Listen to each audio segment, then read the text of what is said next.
اور ہم کو نوح علیہ السلام نے پکارا، سو ہم خوب فریاد سننے والے ہیں. دیکھو اللہ تعالیٰ عالم الغیب ہے، لیکن تم نے پکارا آواز کو بھی سنتا ہے. نوح علیہ السلام نے اللہ کو پکارا، اللہ نے ان کا پکار کو سن لیا، اور ان کو اور ان کے تابعین کو بڑی بھاری غم سے نجات دی، اور ہم نے باقی انہی کے اولاد کو رہنے دیا، اور ہم نے ان کے لیے پیچھے آنے والے لوگوں میں یہ بات رہنے دی کہ نوح علیہ السلام پر سلام ہو. عالم والوں میں ہم مخلصین کو ایسا ہی سل دیا کرتے ہیں.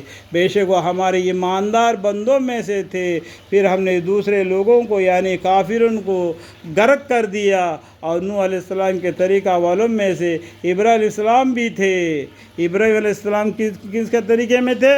دیکھو نوح علیہ السلام کے طریقہ والوں میں سے تھے، جیسا میں یہاں انگلی دکھا کے بتا رہا ہوں. دیکھو نوح علیہ السلام کن کے طریقے میں تھے؟ آدم علیہ السلام کے طریقے میں تھے. نوح علیہ السلام کے طریقے میں کون تھے؟ ابراہیم علیہ السلام کے طریقے میں تھے. ابراہیم علیہ السلام کے طریقے میں کون تھے؟ ہمارے محمد مصطفیٰ صلی اللہ علیہ وسلم تھے. جبکہ وہ اپنے رب کے طرف صاف دل سے متوجہ ہوئے، جبکہ انہوں نے اپنے باپ سے اور اپنے قوم سے فرمایا کہ تم کسی واہیات چیز کی عبادت کیا کرتے ہو؟ کیا جھوٹ موٹ کے معبودوں کو اللہ کے سوا چاہتے ہو؟ تو تمہارے رب العالمین کا ساتھ کیا خیال ہے؟ ابراہیم علیہ السلام نے اپنے باپ سے پوچھا کہ رب العالمین کے بارے میں تمہارا کیا خیال ہے؟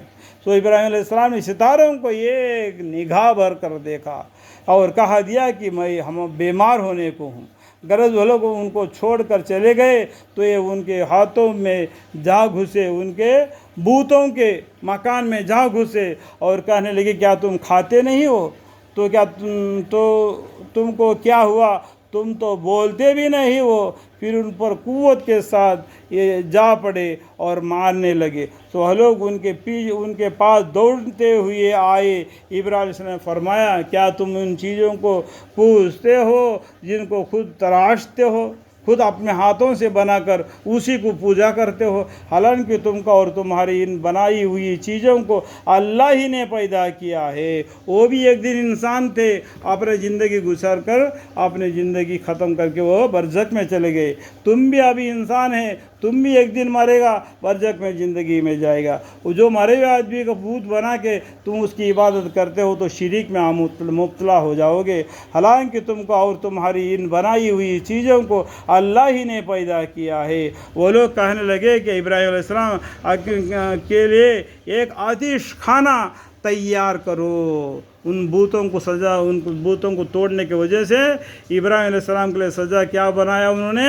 آگ کا تعمیر کرو اور اس کو دھاکتی آگ میں ڈال دو. غرض ان لوگوں نے ابراہیم علیہ السلام کے ساتھ برا کرنا چاہا تھا. ہم نے انہی کو نیچا دکھایا. اللہ تعالیٰ نے کیا کیا؟ آگ کو حکم فرما دیا کہ ابراہیم علیہ السلام کے حق میں تو ٹھنڈی ہو جا، پھولوں کے جیسا بن جا. تو اللہ کے حکم سے وہ آگ ابراہیم علیہ السلام کے حق میں ٹھنڈی جیسا پھولوں جیسا ہو گئی. ابراہیم علیہ السلام کہنے لگے کہ میں تو اپنے رب کے طرف چلا جاتا ہوں اور مجھ کو اچھی جگہ پہنچا ہی دے گا.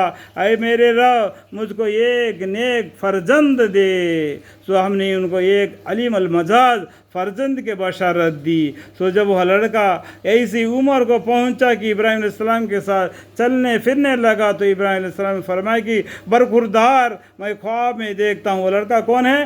اسماعیل علیہ السلام ہے. یہ نصرانی لوگ اسحاق علیہ السلام کے بارے میں بولتے ہیں، لیکن سب سے پہلا ابراہیم علیہ السلام کو کون پیدا ہوئے تھے؟ اسماعیل علیہ السلام پیدا ہوئے تھے. اسماعیل علیہ السلام کے بارے میں یہاں پر ذکر ہو رہا ہے.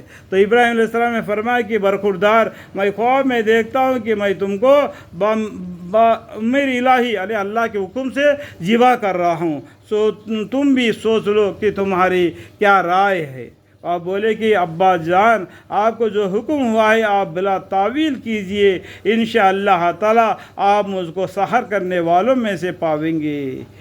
جب دونوں نے خدا کے حکم کو تسلیم کر لیا اور باپ نے بیٹے کو ذبح کرنے کے لیے کروٹ پر لٹایا اور چاہتے تھے کہ گلا کاٹ ڈالے، چاہتے تھے کہ گلا کاٹ ڈالے۔ اس وقت ہم نے ان کو آواز دی، اے ابراہیم علیہ السلام شاباش شاباش ہے، تم نے خواب کو خوب سچا کر دکھلایا۔ اور وقت اب بھی عجیب تھا کہ مخلصین کو ایسا ہی سل دیا کرتے ہیں، جیسا کہ یہ برکت سے کیا یا ہم بقرعید مناتے ہیں، ہم بقرعید منا کے قربانی کرتے ہیں کہ اسماعیل کے جگہ پر ایک جبہ، ایک جانور لگا کے ابراہیم علیہ السلام کے بدلے میں اس کو ذبح کیا گیا۔ اسماعیل علیہ السلام زندہ واپس آ گئے۔ یہ خوشی کی بات ہے۔ ایک خوشی کے بارے میں اللہ تعالیٰ ہمیں بقرعید کے نام سے ہم منا لیتے ہیں، دیا کرتے۔ حقیقت میں یہ تھا بھی بڑا امتحان، اور ہم نے ایک بڑا جیبیا کا اس کے عوض میں دے دیا۔ دیکھو ایک بڑا جیبیا اس کے عوض میں دے دیا اسماعیل علیہ السلام کے عوض میں، اور ہم نے پیچھے آنے والوں میں یہ بات ان کے لیے رہنے دی کہ ابراہیم علیہ السلام پر سلام ہو، ہم مخلصین کو ایسا ہی سل دیا کرتے ہیں، بے شک وہ ہماری ایماندار بندوں میں سے تھے۔ اور ہم نے ایک انعام ان پر یہ کیا کہ ان کو اسحاق کی بشارت دی۔ دیکھو اس کے بعد میں جو فرشتے ان کے گھر میں آئے تھے تو اسحاق کا بشارت دیے، اور لوط علیہ السلام کا جو قوم کو برباد کرنے کے بارے میں بھی بتلا کے گئے تھے۔ اس کے بعد میں ہوا یہ ذبح کرنے کے بعد میں تو اسماعیل علیہ السلام پہلا پیدا ہوئے۔ یہ نصرانی لوگ الٹے باتیں کرتے ہیں، اسحاق کی جگہ اسماعیل علیہ السلام کی جگہ پر اسحاق بتا دیتے ہیں۔ دیکھو یہاں پر کھلم کھلا بتا رہے ہیں۔ اس کے بعد میں اور ہم نے ایک انعام ان پر یہ کیا کہ ان کو اسحاق کا بشارت دی کہ نبی اور نیک بختوں میں سے ہوں گے، اور ہم نے ابراہیم علیہ السلام پر اور اسحاق علیہ السلام پر برکتیں نازل کی، اور پھر آگے ان دونوں کے نسل میں بعض اچھے بھی ہے اور بعض ایسے بھی ہیں جو بدیاں کر کے سریا اپنا نقصان کر رہے ہیں۔ کہ اس امت کے اندر کچھ آدمی نیک بھی تھے، کچھ آدمی غلط بھی تھے، کہ اللہ نے کیا کیا سچ کہا دیا۔ صدق اللہ، اللہ نے میں جہنم کو بھر دوں گا جناتوں سے، انسانوں سے اور شیطانوں سے، وہ بہکانے کی وجہ سے، بہکنے کی وجہ سے پوچھ کر اللہ نے جہنم کو بھر دیا۔ تو اللہ کی بات جھوٹی نہیں ہونا چاہیے نا۔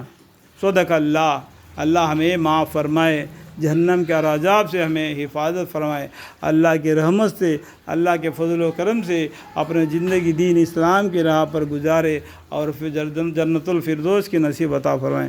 میرے حق میں میرے بیوی، میرے بچے، میرے پورے خاندان وسیلہ تا قیامت نسل با نسل انصاف کے حق میں میں دعائے مغفرت مانگتا ہوں، دعا مانگتا ہوں۔ یا اللہ میری دعا کو قبول و منظور فرمائیں، آمین ثم آمین، والحمدللہ رب العالمین۔